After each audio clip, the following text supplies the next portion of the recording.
Vamos lá, vamos começar, né? A nossa ideia é passar para vocês que são daqui da nossa equipe, né, da empresa, né, os conceitos básicos de mecânica dos solos, né, que é a ciência com a qual a gente trabalha, é a ciência na qual a empresa presta serviços, né? A maior parte de vocês, eu sei, é estudante de curso técnico, equivalente ao colegial, né? Alguns de vocês já estão na universidade, né? Estudando engenharia civil, né? E outros estão formados já, né? Então, essa é a ideia de a gente poder mostrar essas coisas para vocês, poder ter oportunidade de conversar mais próximos, assim, não é? Hoje é a primeira aula, que a gente espera que seja de uma série grande, né? Eu sei que não é um assunto para vamos dizer, a escolaridade atual de vocês, porque isso é dado na universidade, no curso de engenharia civil, por volta do terceiro ou do quarto ano. Tem algumas relações com outras disciplinas que, portanto, vocês não viram ainda, mas tem jeito para tudo, a gente vai explicando. Eu sei também que nos cursos técnicos vocês sempre têm já alguma formação que permite acompanhar, né? E a ideia é a gente poder ir expondo essas coisas para vocês, para tornar cada vez vocês mais preparados e também entusiasmar cada vez mais vocês para que de fato sigam carreira em geotecnia, né? Tá bom, então a disciplina básica da parte de geotecnia, a primeira, de pelo menos 3 disciplinas, né, é a mecânica dos solos, né? É a disciplina que estuda o comportamento mecânico dos materiais da natureza, dos solos, né? Tem 2 bibliografias que estão escritas em língua portuguesa, no tempo que eu estudei não tinha, e que são muito bem escritas. Os 2 foram professores meus. O primeiro é o chamado Curso Básico de Mecânica dos Solos, do professor Carlos de Souza Pinto. Ele foi professor da USP, da Escola Politécnica, durante um período muito grande, se aposentou na USP, trabalhou também no IPT. É um livro muito bom, muito forte, muito didático. Quem se interessar, a gente recomenda. O outro livro é Mecânica dos Solos Experimental. Esse livro é do professor Faisal Massad, ele foi também meu professor na Escola Politécnica, também fez toda a carreira dele na Poli como professor, até se aposentar, né? E é uma pessoa com muito destaque no cenário da geotecnia no Brasil e também no mundo. Origem e formação dos solos, esse é o nosso assunto de hoje, né? Então, solos, em princípio, a grande maior parte é de decomposição de rocha. Eu sei que tem uma geóloga aqui, cadê a outra? Cadê o Pironi? Não tá? Então, se eu falar alguma bobagem, perdoa. Decomposição de rocha. Decomposição, ela é fruto de intemperismo. Intemperismo é a ação de sol, de chuva, de agentes químicos, é toda a natureza transformando as rochas, né, da formação da Terra em fragmentos mais finos, gradativamente mais e mais finos, que são os solos. Propriedades de engenharia, quer dizer, aquilo que interessa para o engenheiro civil, predominantemente resistência. Queremos saber quanto que o solo resiste para que eu possa colocar uma edificação apoiada no terreno. Quero saber sobre a deformabilidade. É bom que vocês já saibam desde já que o solo ele é o primo pobre da construção civil. Então ele é o menos resistente e é o mais deformável de todos os materiais da construção civil. Só que todas as edificações sempre serão apoiadas sobre o solo. Então nós vamos ter que conviver com essa fraqueza dos solos, né, perante os outros materiais da construção civil. Então sempre a gente vai estar de olho enquanto ele resiste e como é que ele se deforma, porque ele também, além de resistir muito menos que os outros materiais, ele se deforma muito mais que os outros materiais da construção civil.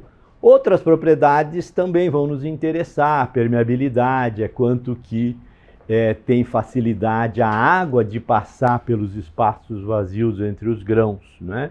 Também a gente usa solo para fazer retenção de água nas barragens, nas represas, e a água filtra através do solo e uma parte se perde, então esse é o assunto de permeabilidade. E uma outra série de propriedades que também vão interessar para a gente. Essas propriedades, elas são dependentes do tamanho do grão, do formato e da composição química, fundamentalmente. Então, o início da mecânica dos solos foi bem centrado em cima dessas propriedades, quer dizer, as propriedades dos grãos. Provavelmente, então, as propriedades que interessam para a engenharia civil, resistência, deformabilidade, permeabilidade, estão muito associadas às próprias propriedades dos grãos. Qual é o tamanho, qual é o formato, qual é a composição química, etc. O começo de tudo é uma ciência bem nova. Eu sei que eu falo de uma ciência bem nova, que eu ouvi muito isso quando eu comecei a estudar, na década de 70, mas depois veio uma ciência muito mais nova e muito mais revolucionária, que foi a informática, que foi um negócio galopante, que é muito mais moderno e muito mais interessante. Mas isto é do começo do século passado. Terzaghi foi a pessoa que estabeleceu as primeiras bases de conceitos para estudar o mecanismo de comportamento dos solos. Ele nasceu em 1883, na Tchecoslováquia, em Praga, estudou na Áustria, na Universidade de Graz, se formou em 1811. Escreveu o primeiro livro dele sobre mecânica dos solos em 1925, em alemão. Eu tenho esse livro, é claro, eu olho para ele apenas, folheio, vejo as formas, não consigo ler nada, né? E como eu não consigo ler, também um monte de gente nunca conseguiu ler, né? Depois ele imigrou para os Estados Unidos em 1925 e trabalhou no MIT, Instituto Tecnológico de Massachusetts, nos Estados Unidos, né? Onde iniciou o primeiro programa norte-americano sobre mecânica dos solos, e com isso fez que essa ciência se convertesse em matéria fundamental na engenharia civil. Não se estudava mecânica dos solos na engenharia civil. Passou para a Universidade de Harvard, duas universidades extremamente destacadas nos Estados Unidos, 1938, ainda antes da Segunda Guerra, né? E ele se aposentou com 70 anos de idade, se naturalizou americano em 1943, e escreveu o livro assim mais forte que realmente deu origem à divulgação da mecânica dos solos em 1948, Soil Mechanics Engineering in Practice. Este primeiro livro era um livro assim absolutamente teórico, das teorias de mecânica dos solos, principalmente teoria de adensamento dos solos, que é criação do Terzaghi, né? E que é um ponto assim fundamental da mecânica dos solos. Mas quando em 1948 ele escreveu um livro sobre a aplicação da geotecnia, da mecânica dos solos na engenharia civil, ali é que o desenvolvimento foi importante, e ele escreveu em língua inglesa, e aí isso então percorreu o mundo, e a ciência, então a gente ela nasceu em 1925, mas, vamos dizer, se tornou bem consistente e aplicada à construção civil em 1948, né? Esse foi o meu primeiro livro de mecânica dos solos, que é o tal do livro do Terzaghi e do Peck, né? O Peck era um professor da Universidade de Illinois, nos Estados Unidos, e eles escreveram esse livro em conjunto. Eu ganhei esse livro do meu pai em 1972, quando eu estava no terceiro ano da faculdade, e comecei a estudar mecânica dos solos, e foi amor à primeira vista. Eu tive um professor excelente, e aí eu tive a absoluta certeza que eu ia fazer isso o resto da vida, e faço isso já há 51 anos, né? Então essa publicação aqui, ela foi base do desenvolvimento da geotecnia. Esse é o companheiro de texto do livro, o professor Peck. Eu tive o prazer de conhecer em 2003, num congresso nos Estados Unidos. Ele é canadense, mas imigrou para os Estados Unidos com 6 anos de idade. Trabalhou ativamente, principalmente em fundações, né, e em obras de metrô, e também se tornou um profissional assim de muito destaque. Essa é uma curiosidade porque é uma fotografia em que o Terzaghi está embaixo de um tripé, né? Não é todo dia que a gente vê o Terzaghi embaixo de um tripé. Esse é o Arthur Casagrande, que é também um profissional destacado, principalmente quando a gente chegar na parte dos limites de liquidez, de plasticidade e tal, que foi tudo desenvolvido por ele, né? E essa fotografia, evidentemente, é muito antiga, porque ele faleceu em 1963, e os tripés não mudaram praticamente nada, né? Desde 1902 que eles são iguais. Isso aqui é uma fotografia que eu tirei aqui na região do Tamboré, né? Isso são grandes blocos de rocha, a gente chama de matacões, né? Então são porções enormes de metro, né? Ou mais que metro, né? E eles estão entremeados por material terroso, né? Por siltes, argilas, areias e tal, que são fragmentos de dimensões muitíssimo menor. Qual é a finalidade dessa foto? É a gente ter uma primeira noção das diferenças de dimensões entre um grão e outro, né? Eu sei que isso aqui não é bem um grão, né? Isso aqui é uma coisa enorme, que tem mais de metro, né?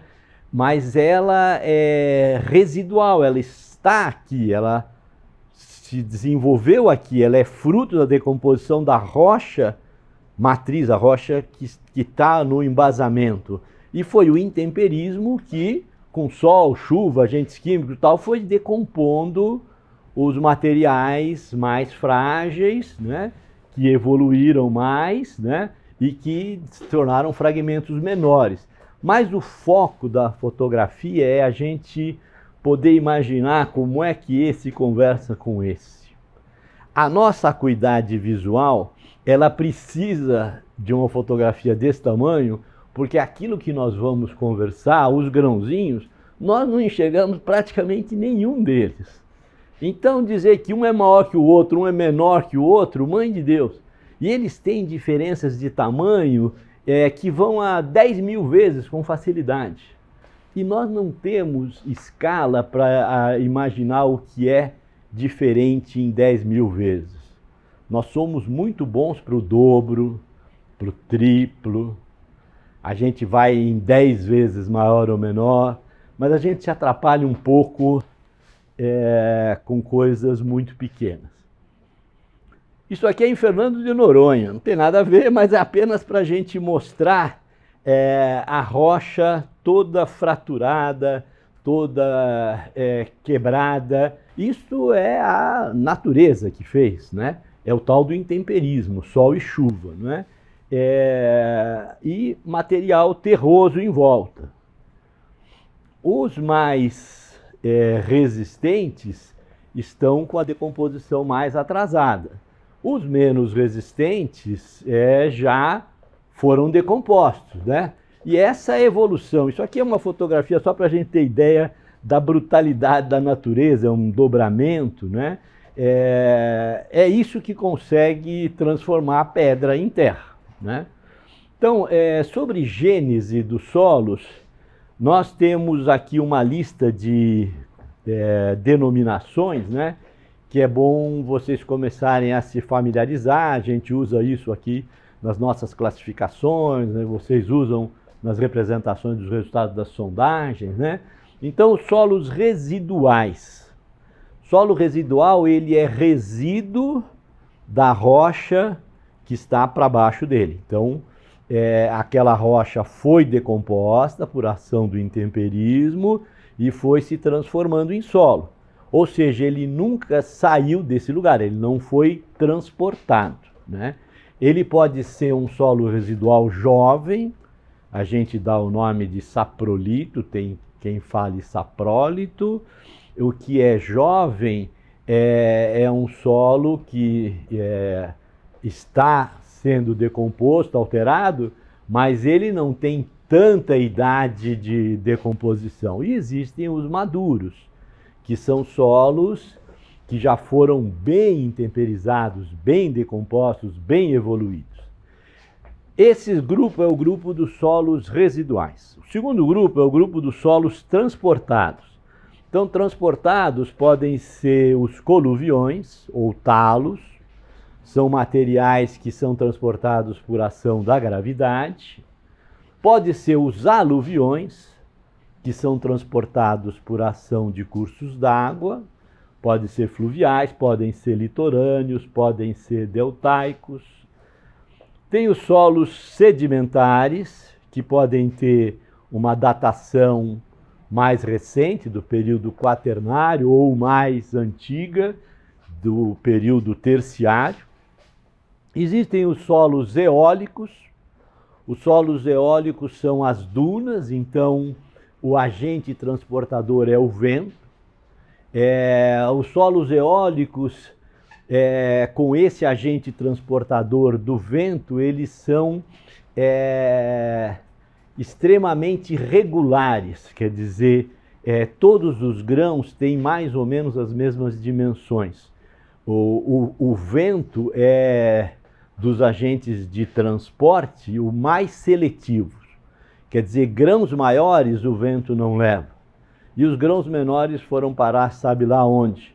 Então as dunas são conjuntos de grãos de dimensões muito semelhantes. A água também é um agente de transporte seletivo. Quando está em processo de maior turbulência, só sedimentam os grãos mais grossos, as areias, né? Os pedregulhos, os cascalhos. Quando está em processo de águas mais estagnadas, com os meandros dos rios, que são as curvas, ele perde velocidade.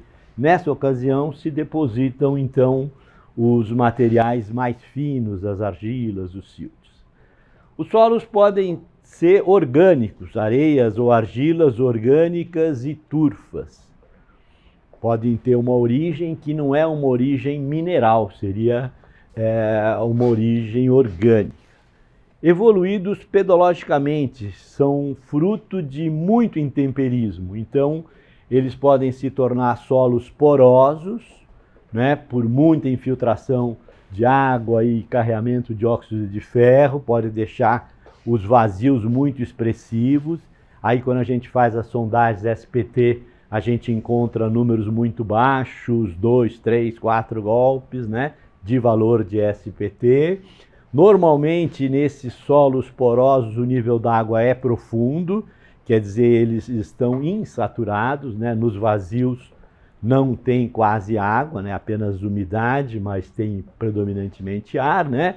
São extremamente compressíveis, aquele assunto da compressibilidade incide muito sobre isso.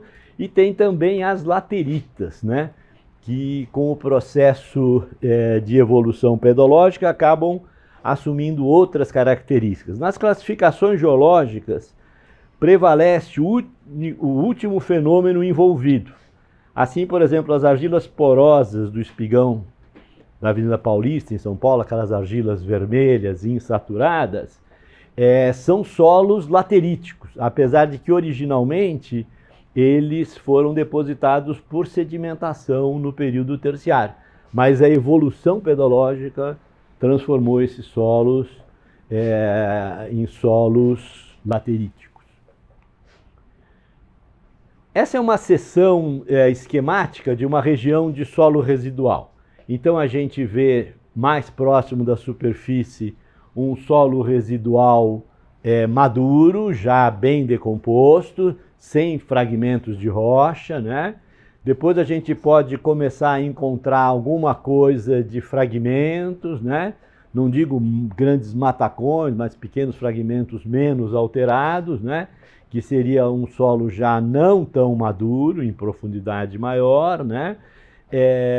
Altamente decomposto, quer dizer, tem fragmentos, mas eles são pouco frequentes, né? Moderadamente intemperizado, então eu tenho muito fragmento e já menos material terroso, né?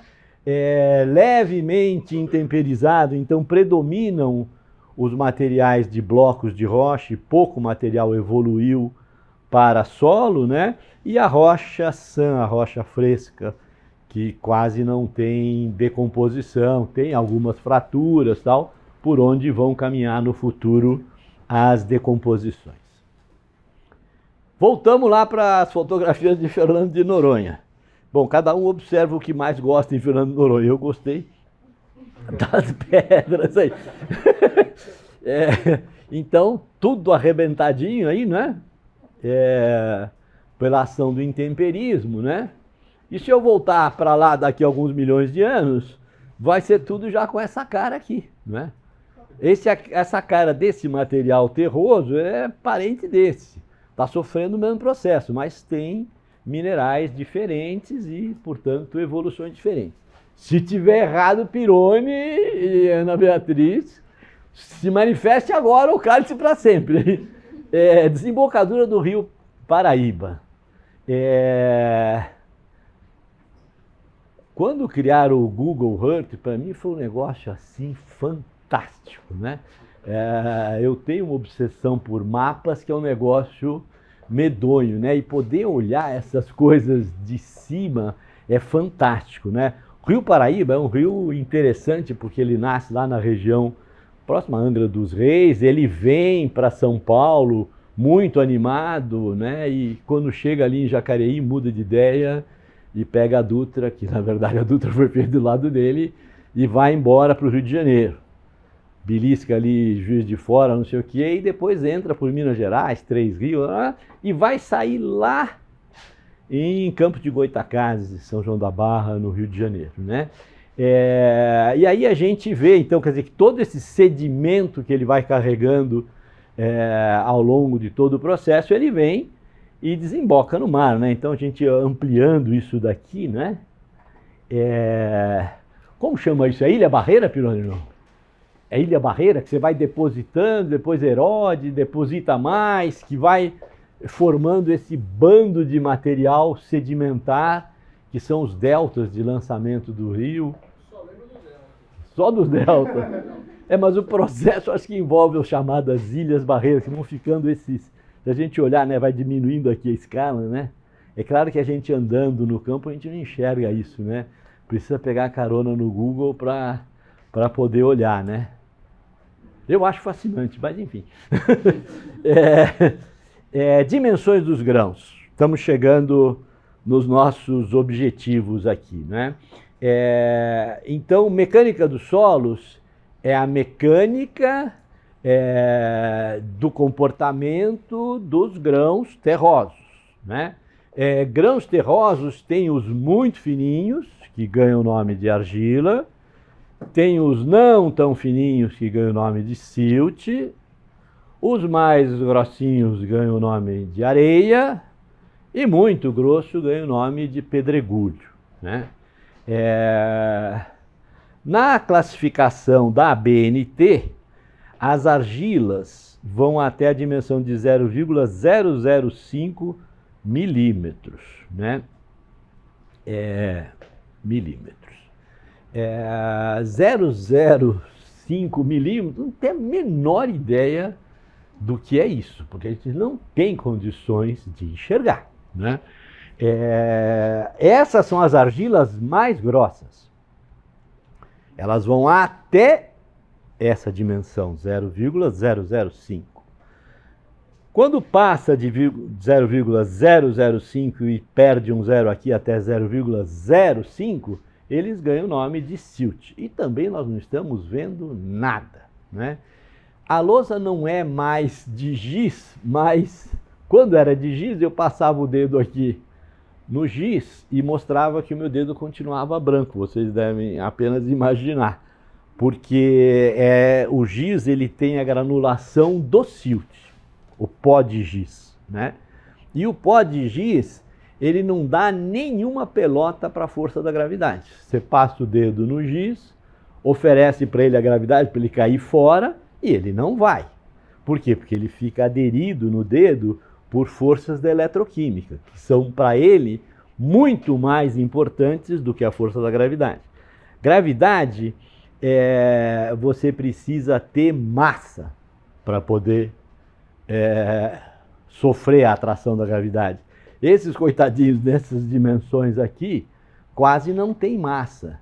Então a proporção de superfície externa em relação à massa é um número estúpido de alto. É como se eu pegasse uma laranja e cortasse ao meio. Quando eu corto ao meio, eu tenho duas meias laranjas em termos de massa. Essa pesa metade, essa pesa a outra metade. Só que quando eu cortei, eu criei duas superfícies novas que não existiam na laranja. Então a massa caiu pela metade, mas a área ela caiu para um pouco mais do que a metade. Aí eu passo a faca outra vez naquela metade e eu crio agora 2/4. A massa eu dividi outra vez por 2, mas eu criei duas superfícies novas. Então, conforme eu vou passando a faca e cortando, e cortando, e cortando, e cortando, e cortando, e cortando, eu vou sempre cortando ao meio e derrubando a massa pela metade. Mas a superfície é a metade e mais um pouco, e mais um pouco, e mais um pouco. Então, esses grãos, que são muito pequenos, que eu já dei facada demais, eles têm o comportamento muito mais ligado a forças da eletroquímica do que a força da gravidade. Porque eu levei embora a massa dele. Mas toda vez que eu levava embora metade da massa, eu dava para ele um pouco mais de superfície. E um pouco mais, um pouco mais, um pouco mais, um pouco mais. Quando eu divido a superfície externa dele pela massa, dá um número estúpido de alto. Se eu vier aqui, nos pedregulhos, e for dividir a superfície externa de um pedregulho, que já é uma coisa que eu consigo ver perfeitamente, pela massa, dá um número baixinho, né? Aí eu pego aquele pedregulho e começo a cortar, cortar, cortar, que é o que a natureza faz com o intemperismo, sol e chuva. Vai quebrando, quebrando, quebrando, as fotografias que eu mostrei lá, da rocha toda fraturada, né? Então esses solos aqui são os solos chamados finos, argilas e siltes. E esses são os solos chamados grossos. Então, quando eu saí da argila mais grossa e cheguei no silt mais grosso, daqui para cá tem 10 vezes de diferença de tamanho. 10 vezes de diferença de tamanho é alguma coisa que a gente ainda consegue imaginar, né? Vamos imaginar assim, um negócio grande, assim, uma geladeira. A geladeira tem 2 metros de altura, uma geladeira gigante. E eu ponho uma bolinha de ping-pong do lado da geladeira. A bolinha de ping-pong tem 2 centímetros de diâmetro. Então a geladeira tem 200 centímetros de altura e a bolinha de ping-pong que está logo ali ao lado no chão, se eu olhar rápido é capaz de não ver a bolinha, né? Porque a geladeira é um gigante. Mas se eu olhar com cuidado eu vejo a bolinha. Aí a bolinha tem 2 centímetros, a geladeira tem 200, né? Então eu consigo ver uma coisa de desproporção de 100 vezes. Então, 100 vezes eu vou pular daqui e vou vir para cá. Aqui dentro das areias, esse intervalo é um intervalo que ganhou 1 zero. Esse aqui são 2. Quer dizer, ela começa em 0,05, as areias mais finas, e vai até 5 milímetros. 5 milímetros é um negócio respeitável. 5 milímetros é meio centímetro, né? É um negócio, pelo menos se estiver no sapato, incomoda, que é uma desgraça, tá certo? Argila não. Argila pode estar lá meio marrom de barro que você está andando confortável, né? Mas a areia não, né? A areia incomoda. 5 milímetros, quando eu venho para cá, agora deu 1000 vezes. Quer dizer, a areia mais grossa até a argila mais grossa, eu já estou com 1000 vezes de intervalo. Né? Então, quando eu venho para cá e ponho mais 1 zero, eu estou com 10.000 vezes. E 10.000 vezes nós não temos a menor condição de enxergar. O exemplo que eu dei da geladeira com a bolinha de ping-pong é um exemplo de 100 vezes. 100 vezes a gente vai ainda, né? Eu vi a geladeira e estou vendo a bolinha, os dois eu consigo ver, né? Se for um negócio gigantesco, de grande, um prédio, eu vou ter que me afastar muito para ver o prédio inteiro. E se puser a bolinha de ping-pong do lado dele, eu não vou ver a bolinha, porque eu me afastei muito para poder ver o prédio todo. Ou seja, nós não temos ideia dessa desigualdade. Mas ela é de 10.000 vezes. Até as argilas mais grossas. Se eu vier aqui para baixo, 100.000 vezes, né? E esses materiais, argila, siltes, areias, pedregulhos, muitas vezes na natureza eles ocorrem em conjunto. Num solo residual, aquele que é mais fraco já virou silt, já virou argila. Aquele mineral mais resistente, com mais quartzo, etc., pode estar atrasado nas areias, ou quem sabe até uns pedregulhinhos, né? E eles estão lá juntos. Existem processos de transporte que são seletivos. A água, eu falei, é um deles, né? Os rios. Então, eles caminham com toda aquela turbulência de um material dissolvido, né? Na superfície, né? Os nossos rios aqui no Brasil, que nós temos um clima tropical, eles são o Rio Negro, o Rio Escuro, o Rio Pardo, o Rio Preto, né? Puxa, que desgraça, na Suíça é tudo transparente o rio. É só geologia, não é do governo o problema. É só geologia. Aqui, os nossos solos são tropicais, então o intemperismo está extremamente atuante e os nossos rios carregam barro junto. Por isso que ele ganhou o nome de Rio Pardo, Rio Escuro, Rio Negro, não é? Não são transparentes, não é? Você vai correr um rio nos Alpes, na Suíça, só vem pedra, pedra, pedra e de gelo, é transparente, não é? Não tem nada em suspensão. E esse material que está em suspensão, ele vai sendo depositado. Enquanto o rio tem turbulência, só descem os mais grossos. Quando o rio começa com meandros, com curvas, perder velocidade, águas paradas, estagnadas, descem os mais finos. Então, esse processo de transporte fluvial é um processo seletivo. Então, eu estou separando os grossos e os finos. Aí, quando vocês fazem as sondagens, tem camada de areia, depois tem uma camada de argila, né? Fruto desse processo seletivo, né? E o mais seletivo de todos é o vento na formação das dunas.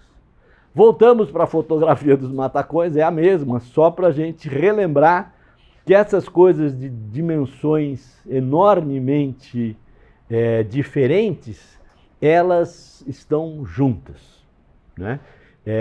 Na maior parte dos materiais. Um pouquinho de fotografia dos materiais aí da natureza, isto é, uma areia, essa escala aqui é 1 milímetro, então isso aqui tem meio milímetro está aqui dentro, né? A areia vai de 0,05 até 5 milímetros. Então, o horizonte das areias tem 100 vezes de diferença de tamanho entre as mais fininhas e as areias mais grossas, né? Duna. Duna. Nas dunas, a deposição com o vento, ela dá origem a um ângulo de inclinação que é o ângulo da pilha, né? A gente vê num porto de areia aquela pilha de areia, ou vê numa pedreira o estoque de brita, que é uma pilha, né?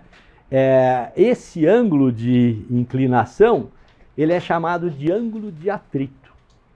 Então, as areias das dunas, elas se acomodam no limite da sua resistência, né? O atrito entre os grãos.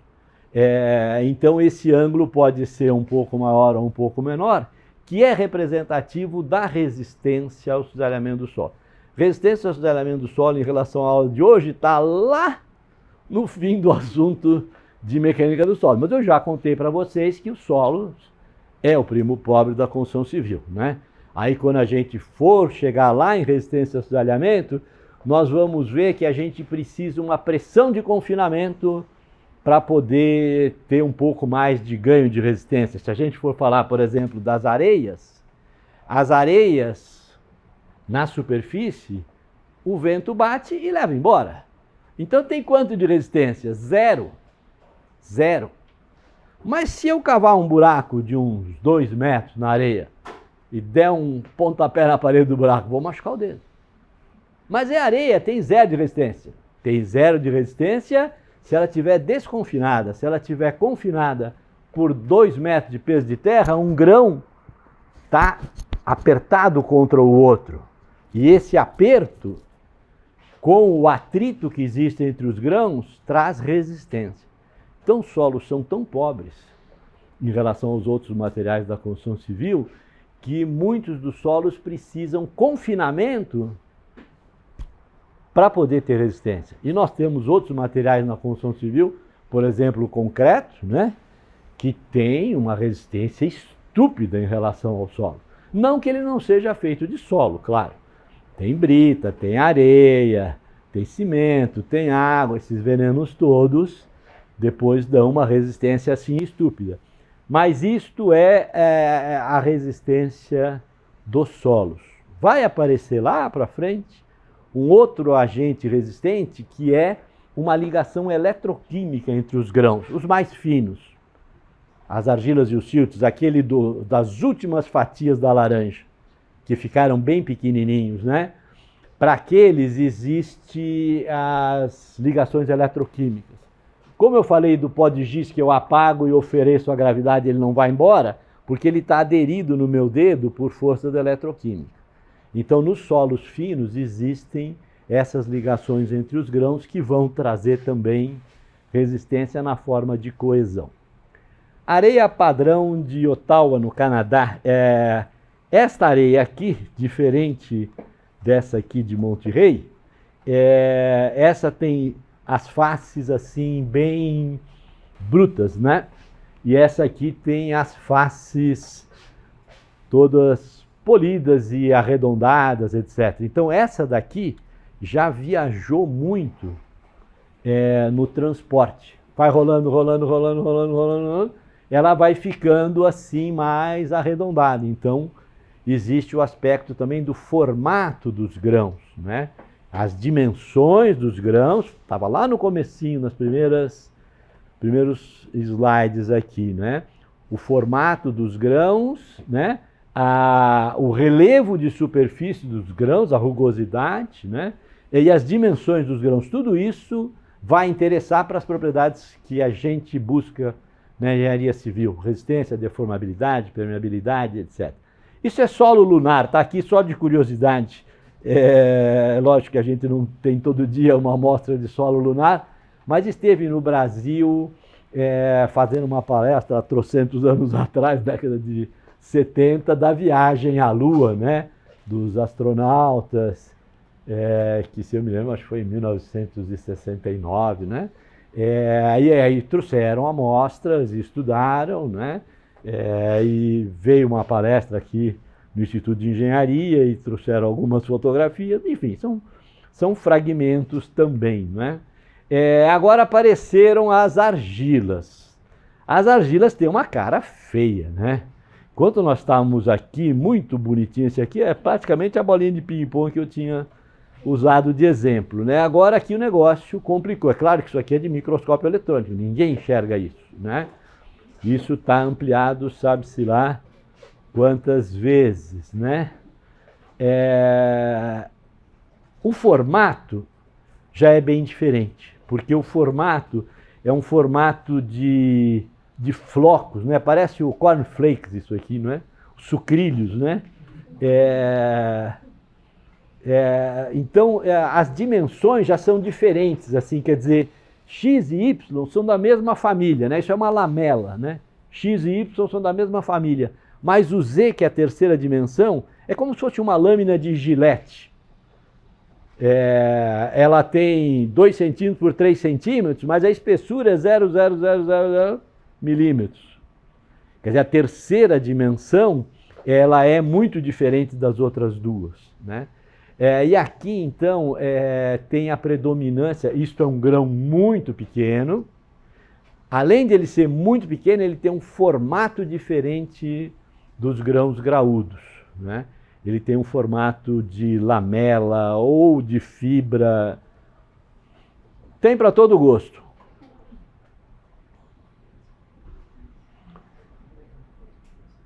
Aí, a arrumação das argilas na natureza, ela acaba deixando muito espaço vazio.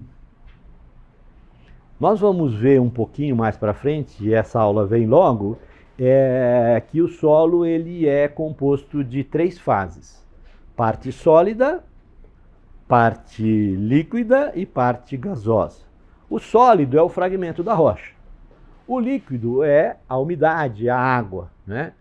E a parte gasosa é o ar, né? O que não é grão, para nós é bandido. Ou seja, grão é o mocinho. Agora não fala mais de mocinho e bandido, né? Acabou, né? Que era do... Vocês não conseguem mais entender essa linguagem, né? Era do bang bang, do oeste americano. Agora eu não sei como é que fala, né? O lado bom e o lado ruim, né? Nem sei se pode falar bom ou ruim, talvez não possa mais, enfim. Mas o fato é que esse arranjo é um arranjo que deixa muito espaço vazio. Muito espaço vazio, quem está lá? Bandido, ar e água. Porque quem joga no nosso time é grão. Porque o grão é que resiste, o grão é que não se deforma, não é? E o espaço vazio que tem água e tem ar, ou tem os dois, esse, quando eu ponho alguma edificação em cima, vai... cede, tá certo? É vazio, não tem nada lá. Quer dizer, não tem nada, tem ar e tem água. Mas a água, se aperta, vai embora. Vai embora rápido? Depende da permeabilidade. Nos solos finos não vai embora tão rápido, não. Torre de Pisa, recalca, faz 7 séculos. Então essa escala do tempo é uma escala meio complicada, não é? Por conta do quê? De baixa permeabilidade. Dificuldade da água ir embora. Nos grãos graúdos, nossa, vai embora na hora, né? Naquelas fotografias que eu mostrei dos grãozinhos de areia. Constituição mineralógica. Pedregulhos, fragmentos de diversos minerais. Areias, principalmente quartzo e feldspato, que são minerais mais resistentes. Por isso que ela ainda tem uma dimensão grossa, né? Ainda não se transformou em siltes e areias e argilas. Siltes são grãos muito finos de quartzo e fragmentos de minerais micáceos em formato de flocos. Ou seja, daqui desses dois que são os solos grossos, quando a gente vem para esses dois que são chamados solos finos, começa a mudar um pouco do formato. E aí aparecem aqueles flocos, aqueles sucrilhos lá, os cornflakes, né? E as argilas são flocos submicroscópicos de mica e de minerais argilas, que desenvolvem plasticidade quando umedecidos. Então, plasticidade é a propriedade do solo fino, né, as argilas, de ser moldado. Então, quando ele está úmido, né, todos vocês devem ter feito vasos de cerâmica mexendo com argila, né, moldar e tal, né? Aquilo é isso, é argila, né? E ela está úmida, então você pode dar uma forma. Isso significa ter plasticidade, né? É um tipo do solo que a gente não quer embaixo das nossas edificações, que fica se mexendo, se adensando, se deformando, né? Os prédios na cidade de Santos estão apoiados em cima disso. E a grande maior parte deles já desceu cerca de 1 metro, né? E só que eles não descem assim, eles descem assim, né? Depois constrói um mais pesado desse lado, ele muda de ideia e vem para esse lado. Mas a gente vai chegar nisso mais para frente um pouco. Então, isso são as constituições mineralógicas dos grãos. Solo de origem marinha, a gente falou muito aqui em decomposição mineral, né? Fragmentos de rocha, é a grande maior parte. Mas existe muita coisa que fragmentos de restos de corais, organismos marinhos, né? Restos de conchas, né? Só andar pelas obras no litoral a gente vai trombar com essas coisas.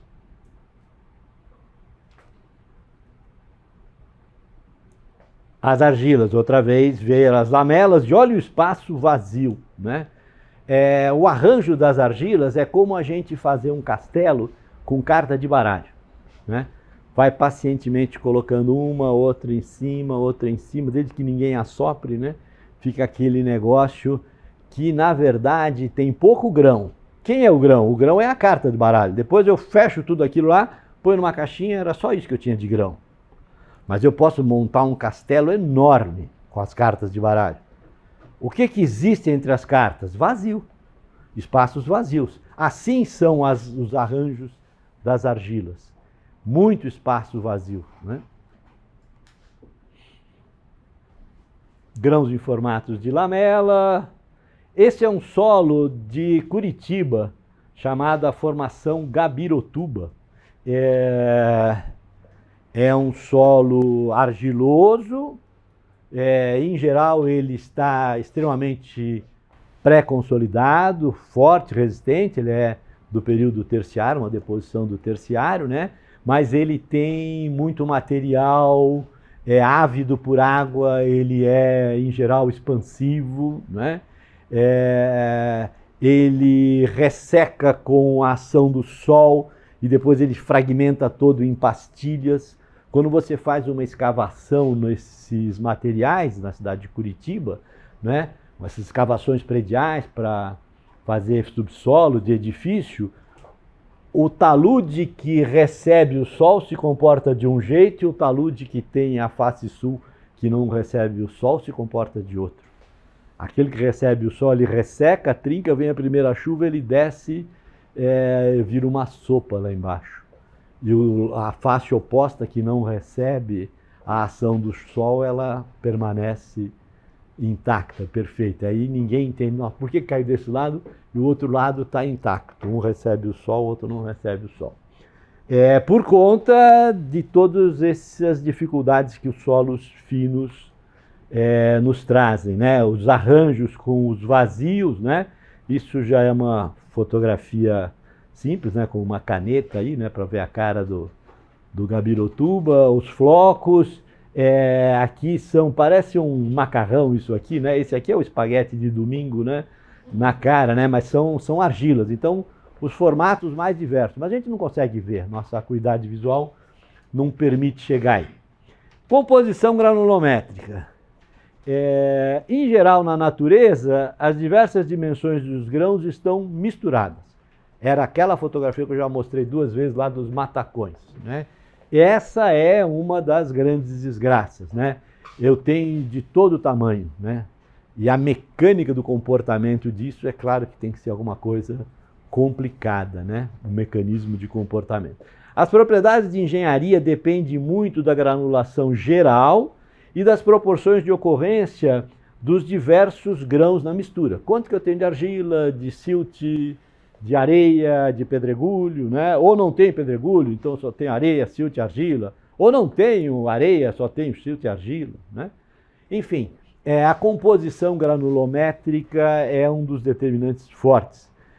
Quando a mecânica dos solos começou no início do século passado, ou já quase meados, né, que é aquele livro que eu mostrei do Terzaghi de 1948, já é meados do século passado, né, começou com um foco muito forte em cima de composição granulométrica, quer dizer, provavelmente esse seria o determinante de comportamento.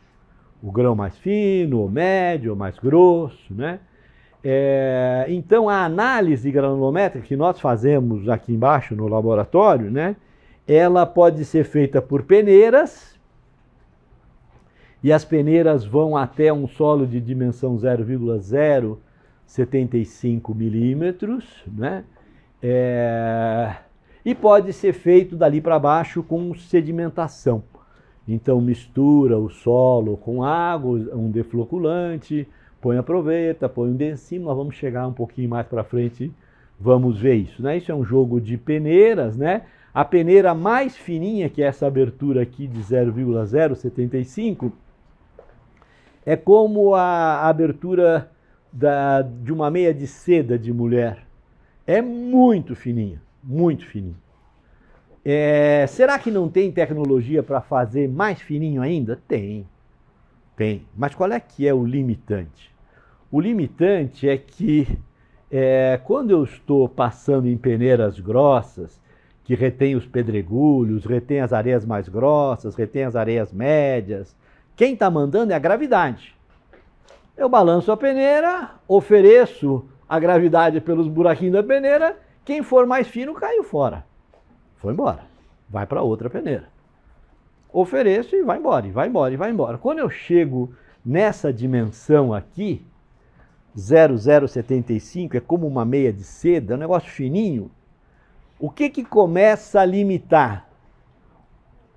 O furinho está aberto, o grão poderia cair, mas não, ele prefere grudar no fiozinho, como o giz gruda no meu dedo. E não vai embora. A gravidade não interessa mais para ele, as forças de eletroquímica prevalecem, então ele fica grudado no fio. Aí o peneiramento dá tudo errado, porque ele seria mais fino, ele poderia ir embora, ele passaria naquela peneira, mas aí ele não passa. Então não adianta eu querer fazer peneira mais fina do que essa, porque aqui é o limite em que a gravidade já não fala tão alto quanto as forças da eletroquímica, não é?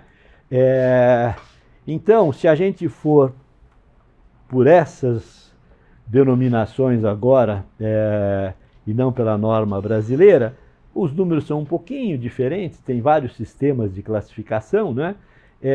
Aí a gente tem as famílias das argilas, dos siltes, das areias, dos pedregulhos, né? E daqui para baixo eu uso um processo de sedimentação, porque as peneiras não funcionam mais, e daqui para cima eu uso um processo de peneiramento, né? Então o peneiramento ele serve para os pedregulhos muito bem e serve para as areias muito bem, né? Quando eu começo a chegar aqui nessa interface, né, que já seria com os siltes, eu já preciso usar um outro processo, né? Aí essa curva granulométrica é o que a gente chama de carteira de identidade do solo. Então ele tem lá a fotografia, tem a filiação, né? Tem a data de nascimento, isso aqui é a carteira de identidade do solo. Então, quando eu bato o olho aqui, né, então isso aqui é a porcentagem que passa, e aquele lado é o inverso, é a porcentagem retida, né? Então, quer dizer, acima dessa dimensão aqui, que seria das areias grossas, tudo passou. Então, esse solo não tem areia grossa e não tem pedregulho, né? Essas peneiras todas não reteve nada, né? O retido aqui foi 0%, né? Aí começa a ter uma parte de areia média, uma parte de areia fina, uma parte de silt, e ainda sobra nas argilas aqui 50%. E aí o solo pode ir ganhando as denominações, né? Então esse solo aqui, por exemplo, tem 29% de argila, 23 de silt, 46 de areia fina, areia média só tem 2% e não tem nada de grossa, nem de pedregulho, nem fino, nem médio, nem grosso. Né? Aí, isto aqui são números. E a gente sempre gosta de tentar adjetivar isso. Quer dizer, então, que material é esse aí? Então isso aqui é uma areia fina argilosa ou argilo-siltosa. Se eu falar uma areia fina argilo-siltosa, eu falei todos os nomes da família, só excluí o pedregulho, né? Ou seja, lógico que uma denominação nunca vai nos dizer o que nos diz os números. Então é melhor ficar quieto na denominação. O melhor é o número. Você chama como você quiser. Quem predomina aqui é a areia e é fina, é verdade, deu 46%. Argila e silt tem bastante dos dois, né? Bom, o que interessa são os números, né? Então, a gente, com o passar do tempo, acaba adquirindo um hábito de ler a curva granulométrica e imaginar o solo. Por isso que eu digo que ele é a carteira de identidade. Então, nós estamos falando de tamanho de grão. Aqui é só tamanho de grão. Não tem nada sobre a origem desses grãos, como é que eles foram formados, como é que eles foram transportados, não. Aqui é o tamanho do grão, né? Não tem também a composição mineralógica do grão, não, é só o tamanho. Então a granulometria é para definir isso, o tamanho dos grãos, né? Então o formato dessas curvas fala muito, né? Em azul, a gente dá o nome de solo de granulação aberta. Ele tem de tudo, né? Tem um pouco de pedregulho, areia, tem silt, tem argila. E é uma curva assim mais de pezinha, é um solo de granulação fechada. Nós somos engenheiros civis, né? Estamos tentando estudar as coisas que dominam a engenharia de construção civil e que necessariamente usa o solo e se apoia sobre o solo, né? Em princípio, o que parece mais simpático para vocês? A fechada ou a aberta? Mais simpático, eu digo assim, em relação às propriedades de engenharia civil. Alguém se habilita a ter um gosto maior pelo fechado ou pelo aberto? Murilo já escolheu fechada. Dou-lhe uma, dou-lhe duas. Quem prefere o aberto? Aberto, não gostou do aberto. Também é fechado, então está com o Murilo. Quem mais? Aberto, fechado, aberto, fechado, aberto, fechado. Todo mundo gostou do fechado, né? O que é homogêneo é lindo, né, em geral, né? Então, mas nem tudo é assim, né? Porque o que é o aberto? O aberto eu tenho argila, tem um pouco de argila, tem silt, tem areia fina, tem areia média, tem areia grossa, tem até um pouco de pedregulho. Aí como é que eu posso fazer o arranjo? Nos espaços que sobraram entre os pedregulhos, eu ponho areia grossa. Nos espaços entre a areia grossa, eu acomodo a areia média. No que sobrou de espaço vazio nas médias, eu ponho as finas. No que sobrou de espaço vazio entre as finas, eu ponho os silts. E no que sobrou de espaço, é claro que a natureza não seria tão caprichosa assim, né? Mas a expectativa disto aqui é de comportamentos de resistência e de deformabilidade melhores para nós na construção civil do que este aqui. Esse aqui eu sei, ele foi simpático por ser assim constante. Eu sou areia de fina e média e não abro. Mas eu não consigo fazer um arranjo maravilhoso com isso, nem a natureza conseguirá. Resultarão muitos vazios. Quer dizer, aqui eu misturei laranja com limão e vou arrumar na sacola laranja e limão. Nossa! Meu amigo, ainda dá para você colocar no espaço entre aquelas laranjas de limão um monte de açúcar. Até feijão dá para você colocar lá, arroz, feijão, que não vai mudar o volume. Eu posso enfiar no meio. E aí é claro que esse arranjo de laranja, limão, com feijão, com açúcar, depois ainda posso enfiar farinha, mais fina que o açúcar. E essa maçaroca toda ela pode ocupar o mesmo volume. E aí quem eu teria mais lá dentro? Grãos. E grão é o nosso melhor amigo em mecânica dos solos. O bandido é vazio. O bandido é ar e água, né? Esses caras é que eu não quero na jogada. Eles estão sempre presentes, né? Mas não é quem a gente mais gosta. Então, aqui, a aberta é a mais simpática para nós de engenharia civil, né? Então, quando você vê uma curva assim, opa, essa tá boa. Quando você vê uma curva assim, mãe de Deus, qual é a boa propriedade deste aqui? Ele seria um dreno excelente, ou um filtro excelente. É só areia, não tem sujeira. Sujeira é silt e argila, que você mede, depois você fica com aquela mão vermelha, às vezes dava 3 dias para você sair o vermelho da unha, porque a argila, desgraçada, é finíssima, né? Então, esse vermelho, se eu precisar fazer um dreno para levar a água embora e tal, ele tem um monte de vazio, porque não cabe outro material lá, porque não tem, só tem areia, fina e média, né? Então, ele tem alta permeabilidade. Ele tem lá o seu predicado, tá certo? Mas ele tem vazios altos. Esse daqui tem, em princípio, vazios menores e, portanto, teria mais resistência e menos deformabilidade.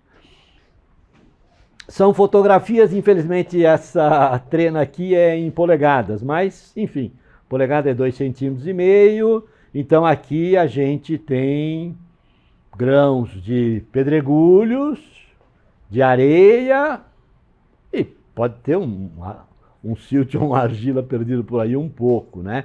Essa é a granulometria dessa fotografia. Então, quer dizer que eu tenho aqui predominantemente pedregulhos, né? Depois tenho areias grossas, médias, finas. E um nadinho aqui de argilas e silts, né? Isto aqui, essa massa aqui. Essa daqui que já parece assim um tapete, né? Assim, né? E essa daqui ela já tem essa cara aqui, olha. É areia fina e média. Não tem pedregulho aqui. Esses piquititicos aqui, pedregulho não, é areia grossa. Areia grossa chega a 5 milímetros. É um catatal assim que se tiver no sapato incomoda muito. E argila e silt quase nada. É uma leve sujeirinha assim, né?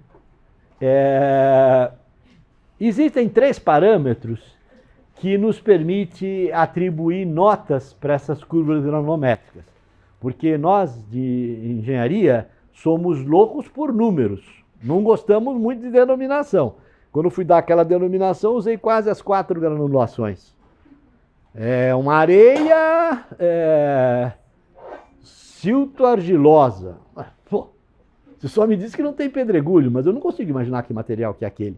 Mas com os números, sim. E agora, então, aqui existe um diâmetro efetivo, que é chamado de D10. Então, D10 é o diâmetro tal que 10% do material em peso é mais fino do que aquela dimensão. Ou seja, eu só tenho 10% dos grãos abaixo dessa dimensão. Então, se essa dimensão D10 for uma dimensão grande, provavelmente o solo é bem permeável. Se ela for pequena, provavelmente o solo é pouco permeável.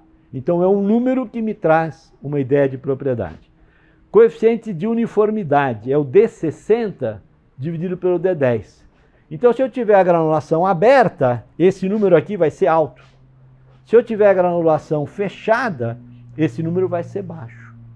Então, ele também é um índice para eu interpretar a curva granulométrica. E o terceiro é o coeficiente de gradação, C índice G, que é o D30, que seria aqui 30% elevado ao quadrado, dividido pelo produto do D10 e do D60. Esses coeficientes são formas de a gente ler uma curva granulométrica dessas através de números. E os números me permitem comparar. Eu fui bem num solo assim, assim, agora eu estou num outro solo, então eu preciso ficar atento para tais e tais e tais comportamentos que provavelmente serão diferentes. Para aqueles que tiverem muita paciência, no livro do professor Carlos de Souza Pinto, que nós falamos hoje é chamado de aula número 1, Origem e Natureza dos Solos. Para aqueles que tiverem mais paciência ainda, no livro do professor Faisal Massad, isso é chamado de aula 1, Constituição e Origem dos Solos. Tá? Vocês poderiam fazer um monte de perguntas e não fizeram, mas se vocês quiserem fazer, à vontade. Fala. Depois que a gente chega na argila, ela tem uma gradação até chegar ao número 0, ou próximo a 0? De dimensões? Como a gente começa a ter muita dificuldade de identificação, né? Porque você já abandonou o processo de peneiramento, que ele é perfeito, ele é maravilhoso esse processo, né? Ele serve para as areias e os pedregulhos.